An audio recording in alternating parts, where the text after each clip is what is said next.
Hi, my name's Phil. And my name is Rob. And we've been mates for years. We've done loads of stuff together. All of which, mainly, have turned into chaos. But someone then suggested, why don't you do a podcast? That seemed like a good idea, didn't it? Really did. Then we realised neither of us have ever done one of those. So is this going to work? Well, we'll find out, won't we? Welcome to Two Pastors in a Pod.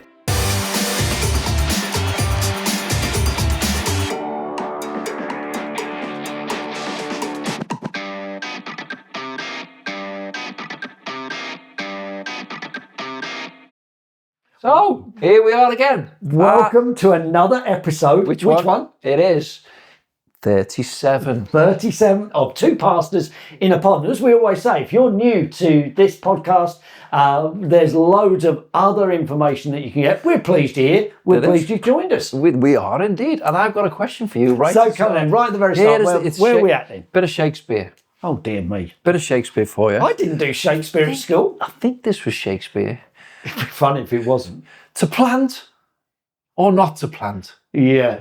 That is the question. Well, that's very good. That kind of leads us into what this episode's about, at least. Well, that was the whole idea, wasn't it? You know, for a change, I thought I would do a little bit of an intro, but I know you've got a script there, so carry on. No, I'll do whatever. So we are going to be looking at church planting. Funny thing about church planting, that is a relatively new term and a relatively new thing that churches have done. You were born out of the 80s. I was doing a bit of research. You were? Surprisingly. Yeah. And that term became church termy in the 1980s. Before that, it was just called establishing new churches in new areas. But it became church planting. Probably a nice way to describe it.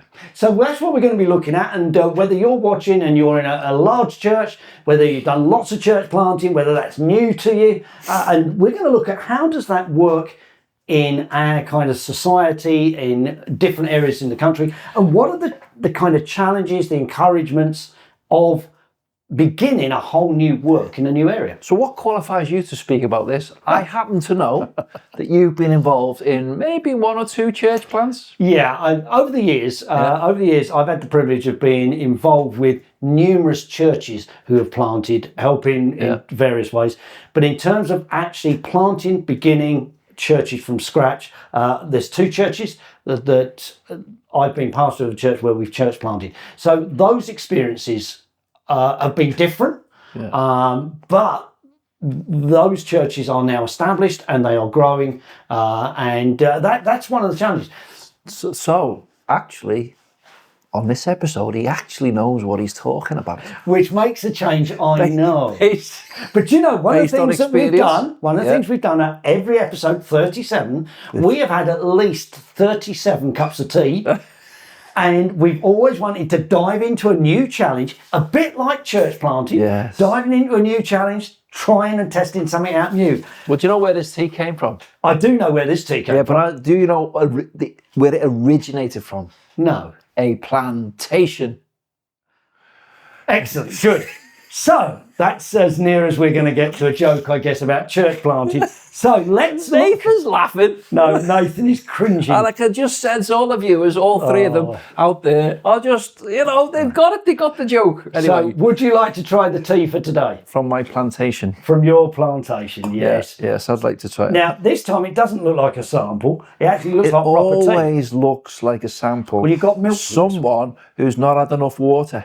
You want milk? Well, I don't know. Let's do it without milk first. No. That looks like a proper cup of tea. Oh, I can smell honey. Well, can you? I can smell honey. That is remarkable. That's remarkable because there's no honey. Well, it can smell it. Right, come on in, let's taste it. It's quite sweet. Well, I can't taste anything. You are joking. That is strong. Well, no. Really? No.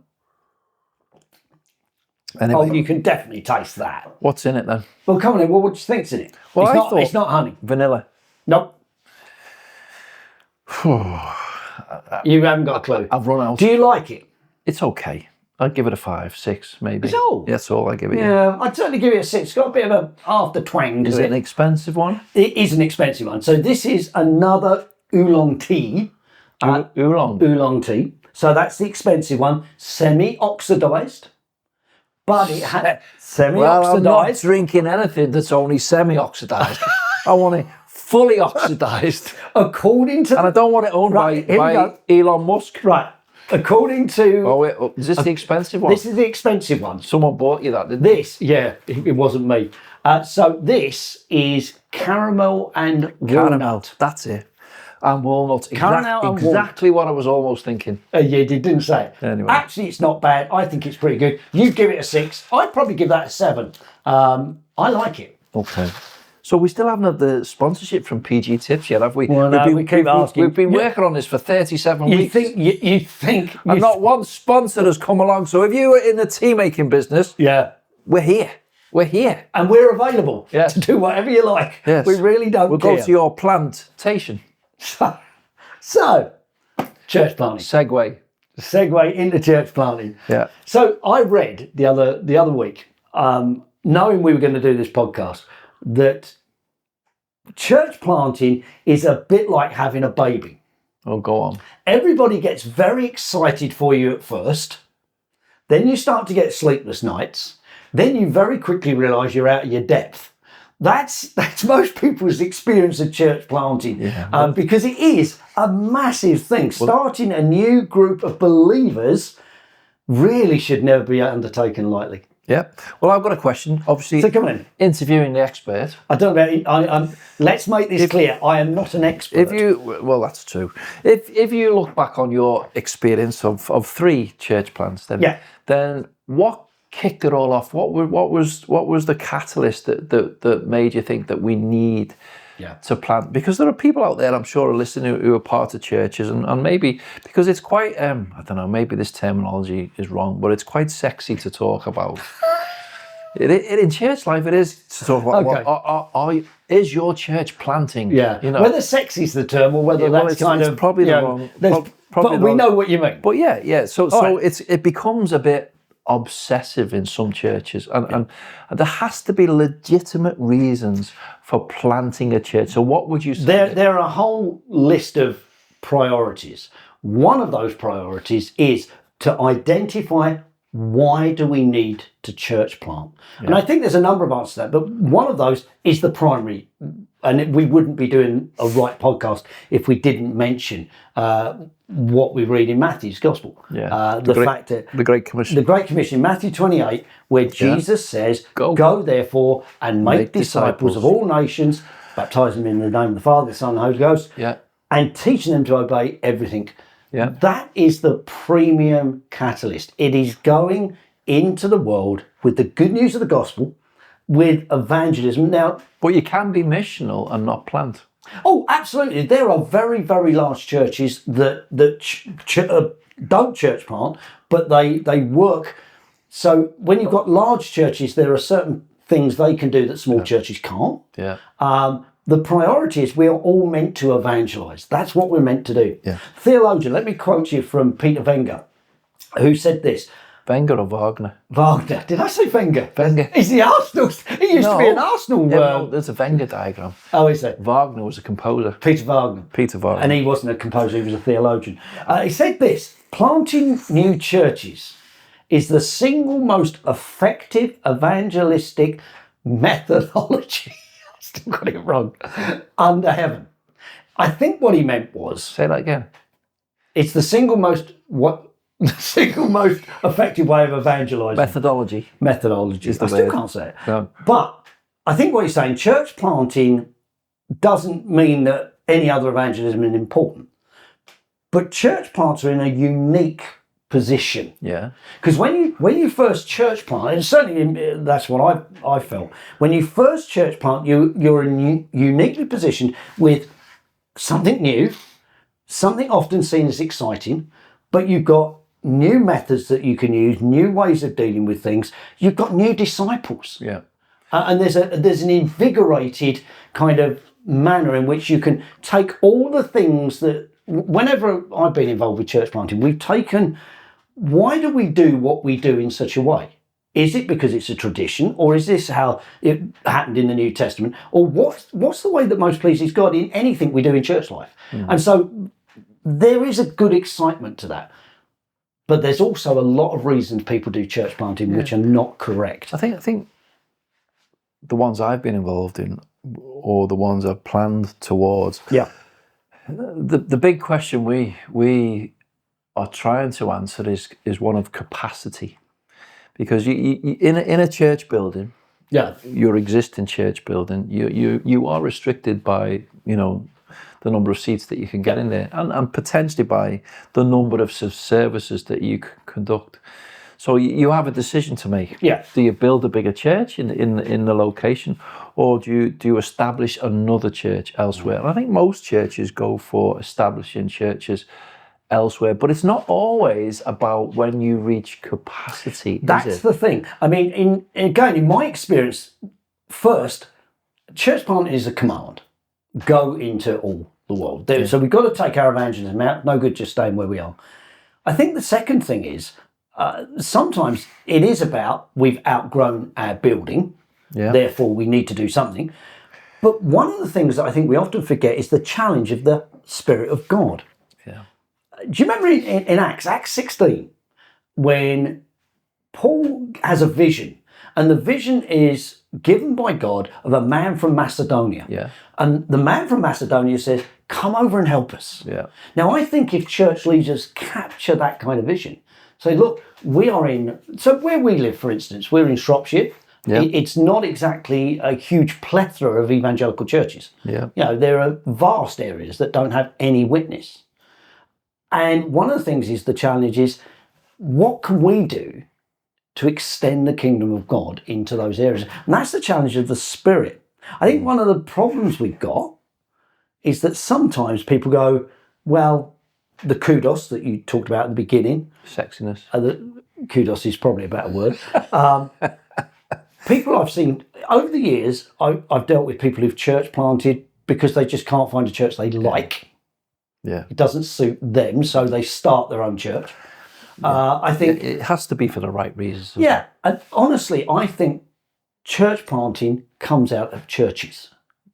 I don't think it should be kind of a random, I'm just going to go off and start a church. No. If you look at how Paul went on his missionary journeys, that came from being sent out from a church. Yeah. That came from a missional kind of manner in which he worked to place churches in the right places where there was no evangelical witness.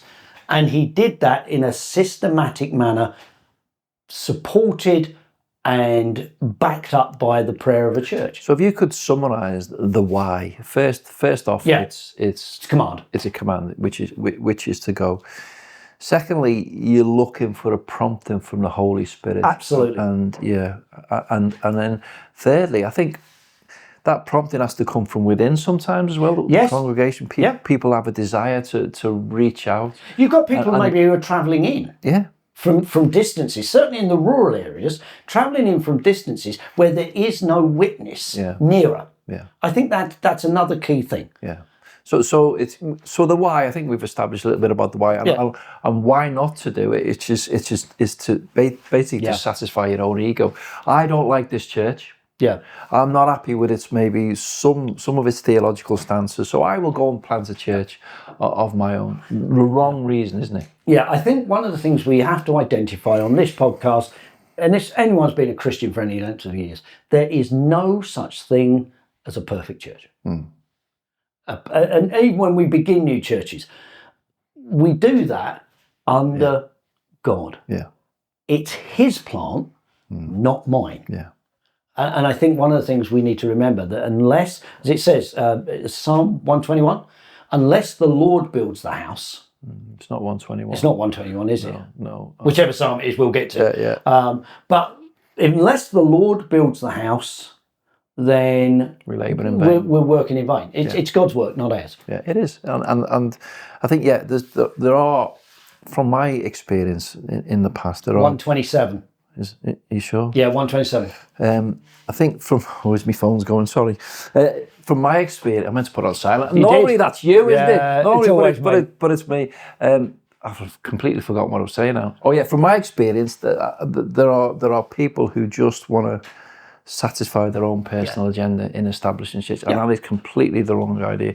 It has to be, we're going as a church. We have people who are fired up to go, and also I think you need to take into account the where.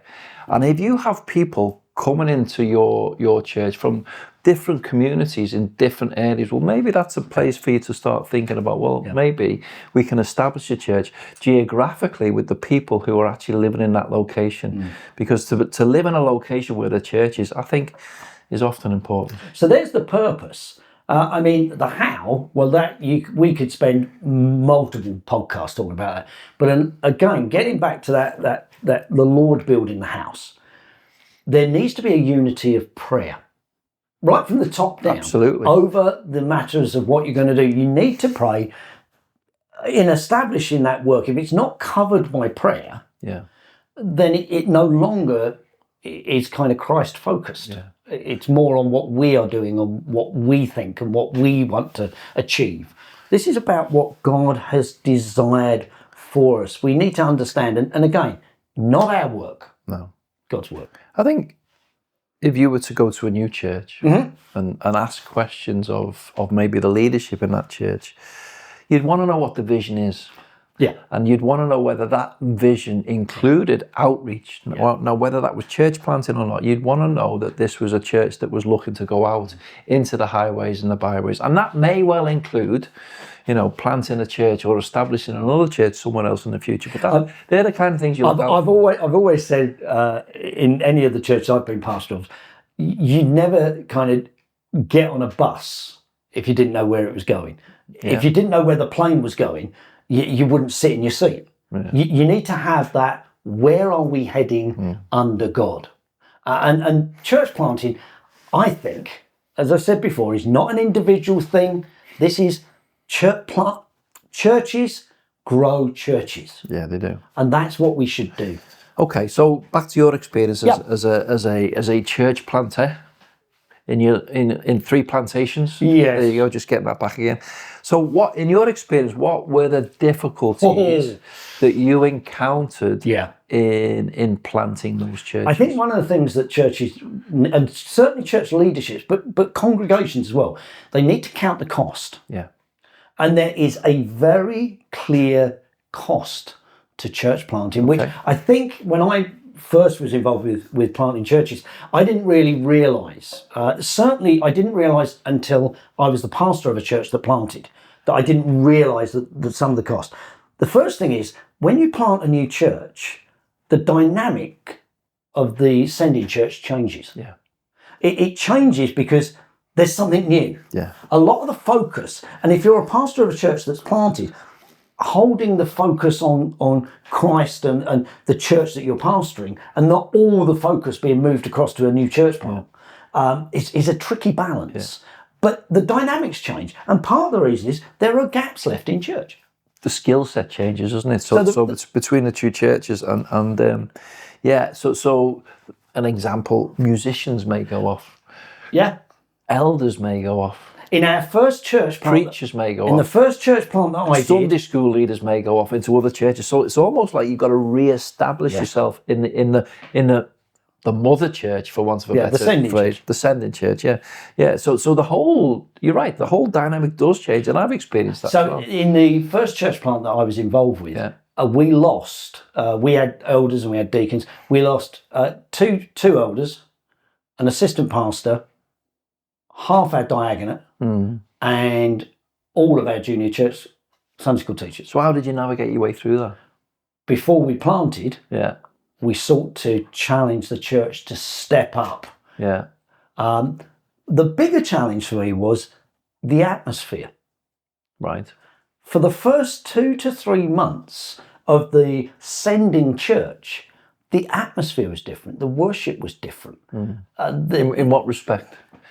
There was almost whilst there was an excitement we were doing something good for God, there was almost like a bereavement period. Yeah. There was a mourning period. And trying to get, on some Sundays, it genuinely was like pulling teeth. Did you find, actually, that some people who originally went came back? Okay, so we had a kind of a rule. And the rule was, this is the church plant. Yeah.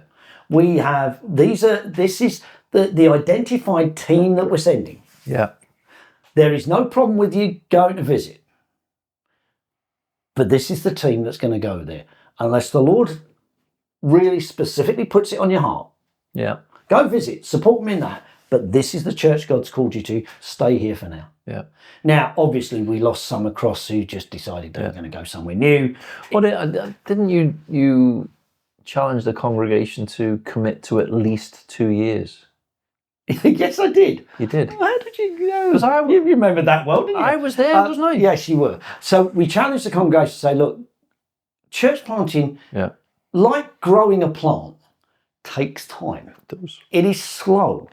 But you need those. And what we actually did, we said to some couples and some families, we want you to commit to 2 years at this church plant. Yeah.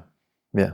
Well, I think that's a good. And I think if you do that, you've at least got a nucleus. Yeah. So that's one of the challenges. There's other challenges. There's financial challenges, and there are financial challenges. I believe God never ever sends us into something He's not going to provide for. I've always believed that.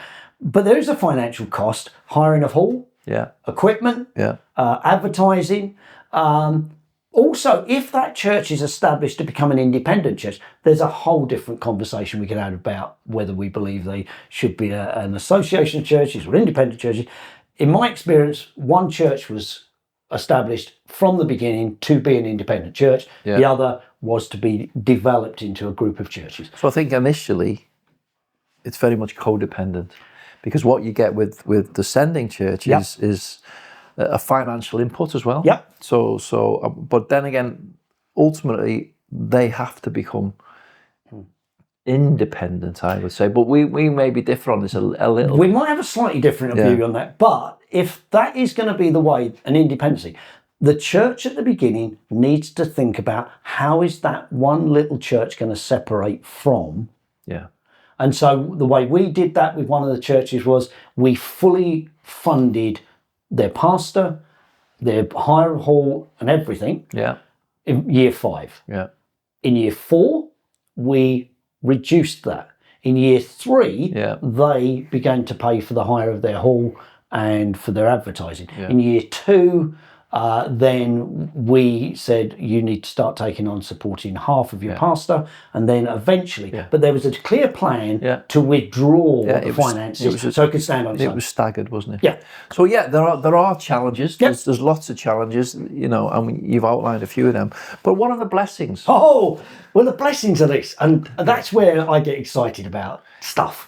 No, really? You wouldn't believe this, would you? One of the things that I get particularly excited about is that if you look at church planting, we are to be focusing, I believe, as churches, we need to be focusing on areas that are not served by evangelical witness.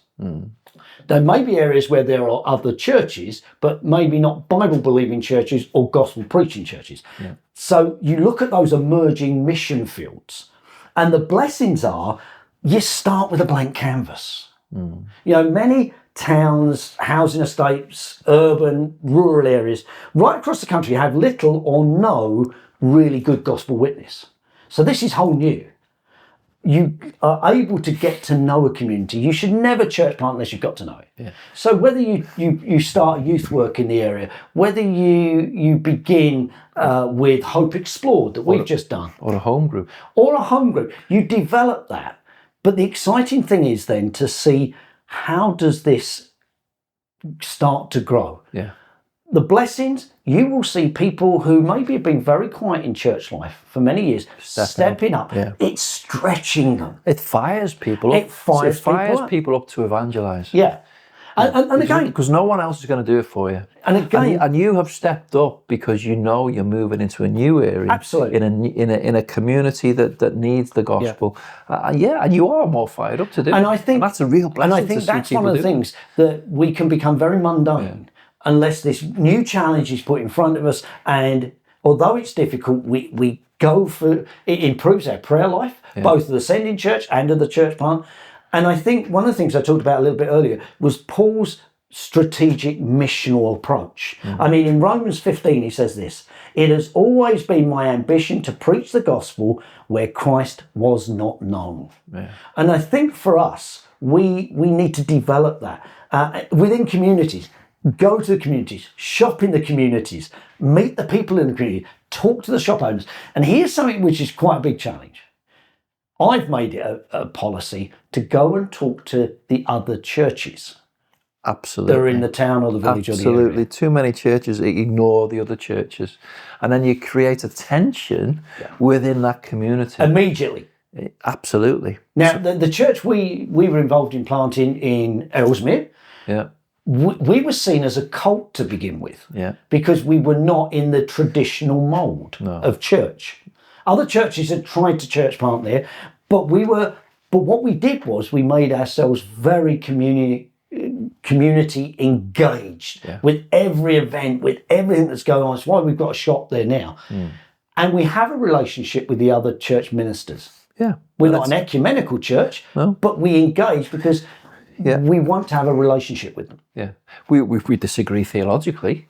Yeah, quite often. But we still meet together. We talk about the town, we talk about the community, and we talk about how we can pray and how we can best serve in that town. And it's great to do so, But don't you think it's exciting, though, that a church plant is a lighthouse on the shoreline of new communities? Just to be able to do that.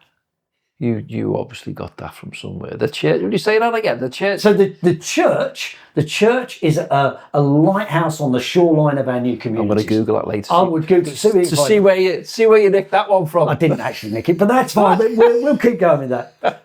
And I think for any church, it will excite the sending church. Absolutely. Because now we're getting into proper mission. Yeah. And it will excite those who are going into church planting, despite the challenges. And what you'll find is that the church plant, when it starts small, becomes a very close-knit group of Christians. And the sending church will really feel that it has done something for the Lord. Yeah. So I think it changes things. I've got one question about location, and then we'll need to come to an end on this one.